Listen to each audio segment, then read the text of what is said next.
Today we're going to be reviewing the new horror movie Companion, written and directed by Drew Hancock, starring Sophie Thatcher and Jack Quaid. So we're going to start off spoiler free and then we're going to end with spoilers. I was lucky enough to go to an early premiere event for Companion, which was one of my most anticipated horror films for 2025. So to get into the spoiler free side of things, I'm going to say it, man. Sophie Thatcher has elite acting. I've been telling you all here on the channel that she's becoming one of my favorite horror actress. She does amazing job at everything she does. I loved her in Boogeyman. Even though she had a little increment of time on screen in Maxine, it's just something about how she sells the character she's playing. Sophie Thatcher is going to be a huge face in horror when it comes to that point where we see new faces. We're going to remember Sophie Thatcher. And we got Jack Quaid in this. One thing I will say with Jack Quaid, he is definitely starting to show his other hand when it comes to horror acting. Now, we saw him in Scream 5 playing Richie, and in this, he definitely has like that similar character. I would like to see him kind of step away from that, but he does sell this character who he's playing, which is Josh, and we have Sophie Thatcher playing Iris. Now, one thing I will say about this, look, if you haven't seen the trailer, don't watch the trailer. I still don't understand why the marketing team decided to do that with the second trailer.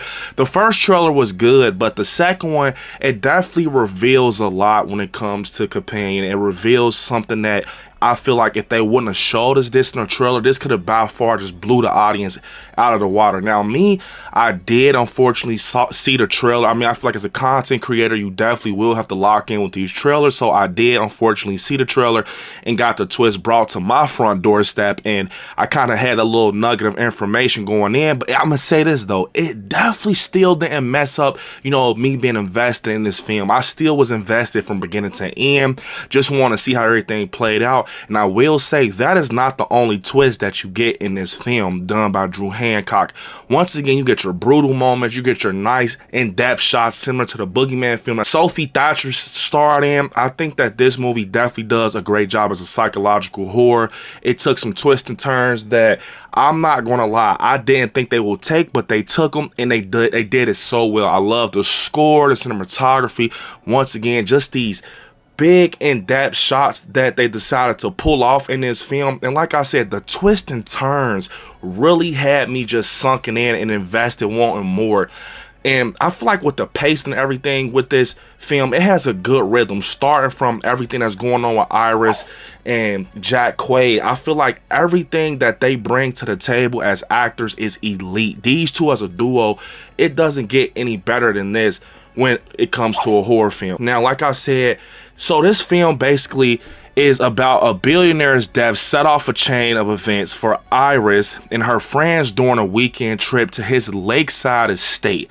Now, when I say this, I mean it. Go in blind with this movie. Literally go in blind, because the stuff that we see in their trailer definitely reveals some things that some people might not like, if that makes sense. Now, with this movie, the story is great, but it does feel like it has some movies from, you know, the past that's involved in this. I don't want to say too much because that's even spoilery, but I think that the things that they decided to do in this movie makes it unique and different from those films because of the actors being Sophie Thatcher. I feel like the times when we see her facial expressions, that you can tell if she's, you know, in an intense moment, or you can tell if she's in an emotional moment. I think that's why I love her as an actor, because it's all on her face. You know what I'm saying? Now, pushing forward, Jack Quaid definitely has, you know, a character in this film that he's playing being Josh that's a butthead. He has some bad things about him, but I still think you're invested in his character for good reasons, just because he plays a big part in this story next to Sophie Thatcher. And I did not think we will have a lot of brutal kills in this movie, where, you know, we definitely get a lot of brutal kills in this movie that I really did enjoy. Lucas Gage, actually, who plays in the movie Smile, he plays Patrick in this, and there's some crazy scenes with him also I feel like that people are not expecting, and it takes a lot of twists and turns in this, where I think once you see the twist, you getting pulled in ASAP. And the score does a great job at matching the scenes and matching the tone. One thing I will say, they definitely changed the tone a lot in Companion, being at one moment, you know, I almost was kind of feeling for a certain character, like, emotionally, like I was really emotionally invested in his character. But then in another scene, I'm cracking up laughing. They do everything at a great balance, being the comedy, just the darkness, the horror side of things, and just you emotionally being attached to these characters. One thing I will say, it's only with a few characters. A couple characters in this film that you're going to see die, it's going to be like, wow, that was brutal, but you're not going to be able to have any feelings towards those characters because it's so focused on like Sophie Thatcher as Iris and Jack Quaid, because we see in the trailer they're obviously dating or whatever, and it's like it has like that love language in the trailer and things, so you kind of know what you're getting into. And this movie is titled Companion, and I think that it was done right because they absolutely carried this movie. I love the way they executed the comedy. Like, you know how sometimes with horror movies the comedy is just like, I don't get it, or it's not hitting that mark you're looking for it to hit. No, the comedy is hitting. Like, I'm literally chuckling in my seat while also wanting to see what happens next in this story. One of these deaths that happened on screen, it was just like, yes, that person needed to be killed. You know, it was just like so emotional. It was a lot of things going on. I'm like, yes, that person absolutely needed to be killed. But the final act was something that I really did enjoy. I feel like I was really like knee deep in this story during the final act, and how it plays out and the decision that they made with this movie Companion to end it off just left me on a different type of high. Like, literally, like I was just like leaving the theater like, bro, this is so great, this is good shit. And I will say this, when the credits roll, stick around a little bit because it's like a cut scene that you definitely want to see that kind of makes the movie feel like, wow, this is crazy. But yeah, overall with Companion, man, I think you should definitely get in the car, go to your local cinema, buy a ticket, and enjoy this great masterpiece, something that I think is going to be hard to top in 2025 when it comes to horror movies, thrillers, and psychological horror. So definitely, we are about to get into spoilers. So if you haven't seen Companion, definitely go check it out. Bust that U-turn. Come back here and watch the spoiler side of things. And yeah, I gotta get into spoilers though, but you guys gotta head out. 3, 2, 1. Man, I'm not gonna lie, bro. I love Sophie Thatcher. Like, she is such a good actor. Like, knowing that now I could talk about it out loud, such a relief. I mean, people probably noticed it when we saw the trailer and her eyes went all white. I'm like, what the hell's going on? And then we're like, yeah, she's definitely not human. They should not have put that in their trailer. I think it's similar to like that Abigail thing that happened where we found out that Abigail was a vampire. Well, she was the vampire through the trailer. I think they should have kept the whole twist of mystery with everything going on with the bots, the sex box, or whatever you want to call it.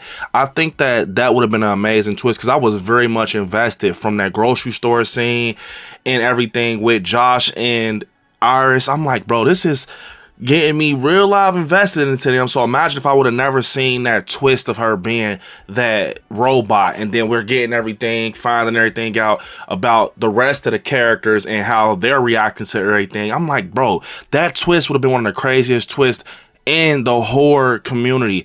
We saw a lot of things in this, being that I loved how we were so focused on Josh and Iris that we're not even looking at Patrick and how he's kind of acting robotish also with Eli being his boyfriend. I think that was a crazy twist too, but I kind of peeped that also in the trailer with the police scene and everything. But I thought that was very cool with the twist with Kat, Josh, and Eli having this whole plan set up where they were going to be using Iris to go to the billionaire's house and everything and kind of hang out and stuff like that and have these robots and just get the millions of dollars and basically go back to their everyday life. Now, this whole thing made it even better, finding out that they had this company called like Ethpathics or something like that, where they flash back and show us how actually Josh gets his hands on Iris, where they bring her in like this coffin of like a cooler or something, showing that you can do a lot of different versions of Iris,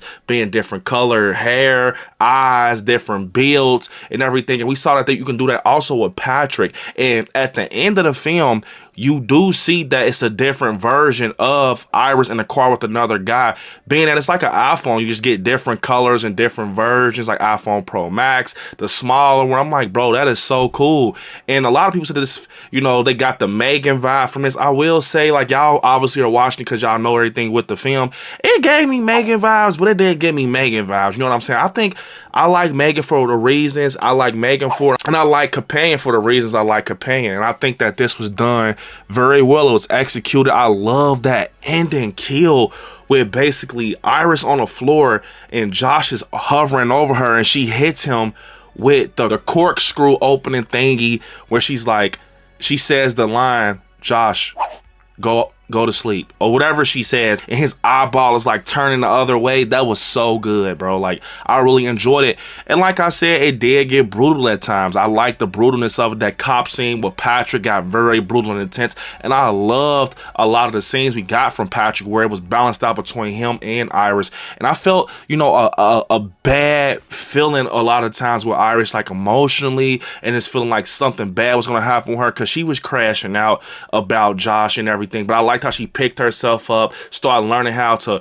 override her system or whatever. And it's so crazy to know that actually Josh was the one who jailbroke her to raise the aggression and raise the intensity with her and different personality traits with her, and making her actually be, you know, the one to kill someone out of the group of friends and robots. And we find out also that he planned the whole thing with her going down to the seashore or whatever. And the guy, forget his name, he's down on the seashore. He was the billionaire. And he plants the pocket knife in her pocket just to kind of set her up. And he wanted to see if she could defend herself. So the whole time, Josh was the villain.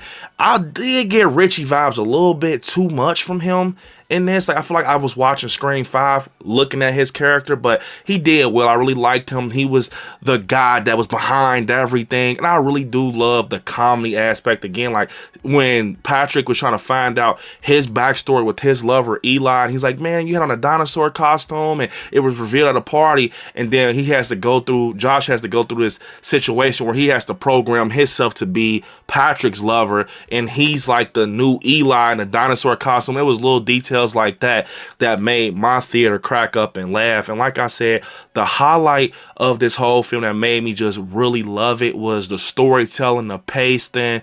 I really did enjoy the score. I liked how, you know, the brutal kills were projected and executed. But one thing I will say, the marketing ruined the twist. I feel like if we did not have these errors with the marketing, this could have been one of the craziest twists in horror, bro. And like I said, even though you know the twist, because if you're watching right now, you obviously know the twist with the robots and everything, I think it's still, like, would you agree, was worth the watch. It was fun. It kept me invested from beginning to end. A unique story. And people can say it's similar to, like, Megan and things like that, but I'm not gonna lie.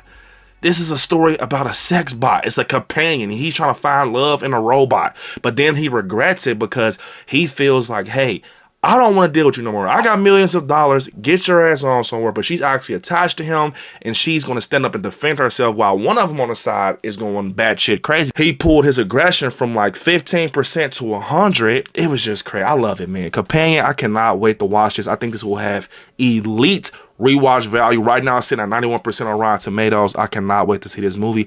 But yes, if I had to rate Companion, I will have to give this movie, and mind it, I'm a huge Sophie Thatcher fan, so that could be a big part also. But just genuinely watching it as a, you know, a horror fan, I'll give it a 9 out of 10. I will give this a 9 out of 10, man. Like I said, I can't find any errors. This was a great film, great watch. Had a good time. I had a lit theater besides someone farting loud as hell behind me, and this guy just everything. But I mean, have a good time at the theater. Don't fart. That shit is crazy. I was like, what the fuck? But yes, 9 out of 10. Comment down below how you feel about the new horror movie Companion. Let me know down in the comments. Unfortunately, this is the end of the video. I want y'all to hit me up on all my social medias at ILIKESCARY, and I'll see y'all in the next one. Peace.